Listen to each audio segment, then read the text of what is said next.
Hello dear students, I am professor Brajesh Bagdi और आज हम कंटिन्यू करने वाले हैं class 10th polynomials chapter 2 exercise 2.2। हालांकि हम लोग एक्सरसाइज 2.2 पहले भी डिस्कस कर चुके हैं। आज हम एक्सरसाइज 2.2 का क्वेश्चन नंबर 2 डिस्कस कर रहे हैं। तो देखिए पॉलिनोमियल्स में क्वेश्चन 2 क्या है समझते हैं। Find a quadratic polynomial with the given numbers as the sum and product of its zeros. यहाँ पर हमें क्वाड्रेटिक पॉलिनोमियल फॉर्म करना है। कैसे फॉर्म करना है? हमें ज़ीरोज़ का सम और प्रोडक्ट गिवन है। ज़ीरोज़ यानी कि अल्फ़ा बीटा, तो अल्फ़ा बीटा का सम मतलब अल्फ़ा प्लस बीटा और प्रोडक्ट मतलब अल्फ़ा बीटा, ये दोनों वैल्यूज़ गिवन है और हमें क्वाड्रेटिक पॉलिनोमियल निकालना है।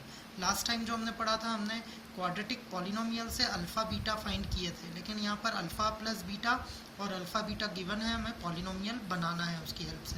तो देखिए फर्स्ट पार्ट जो है इस क्वेश्चन का फर्स्ट पार्ट है 1/4 and -1। That means 1/4 is alpha plus beta. ये अल्फ़ा प्लस बीटा की वैल्यू है, यानी कि सम ऑफ ज़ीरोज़ दे रखा है। Alpha plus beta is 1/4 and this one is alpha beta. Alpha beta की वैल्यू गिवन है -1।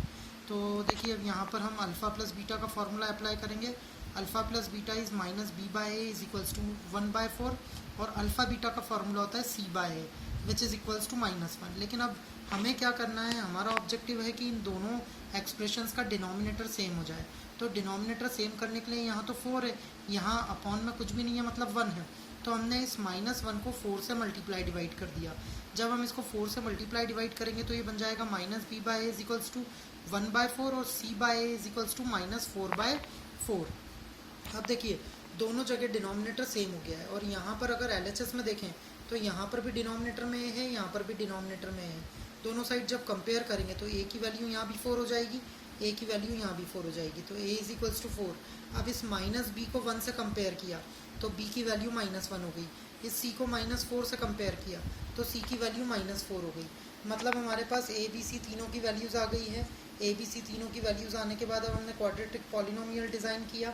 हमारा जो स्टैंडर्ड फॉर्म है, जनरल फॉर्म है क्वाड्रेटिक पॉलिनोमियल का, वो है ax² plus bx plus c। a की जगह 4 रख देंगे, b की जगह -1 रख देंगे और c की जगह -4 रख देंगे। So final answer is 4x² x -4।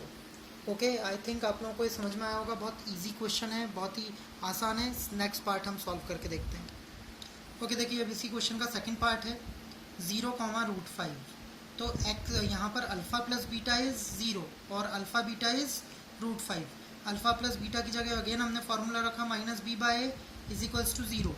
इसके डिनोमिनेटर में कुछ नहीं है तो अपॉन में 1 लिख दिया हमने। फिर सेकंड हमने यहाँ पर फार्मूला लगाया अल्फ़ा बीटा का। Alpha beta is c/a is equals to √5। इसके भी डिनोमिनेटर में कुछ नहीं है तो 1 रख दिया। फिर हमने दोनों कंपेयर करा, दोनों एक्सप्रेशंस को LHS RHS में कंपेयर किया। तो यहाँ पर a के denominator a is equals to 1, यहाँ पर भी a is equals to 1। a की वैल्यू 1 हो गई, यहाँ बनेगा -b is equals to 0। That means b is equals to 0 और c is equals to √5। a b c की वैल्यूज़ मिलने के बाद अब हम जनरल एक्सप्रेशन यहाँ पर फिर क्वाड्रेटिक पॉलिनोमियल का बनाएंगे। ax² plus bx plus c। a की जगह फिर 1 रख दिया, b की जगह 0 रखा और c की जगह √5 रखा। So final result is x² plus √5। So dear students, I hope आप लोगों को ये समझ में आया होगा।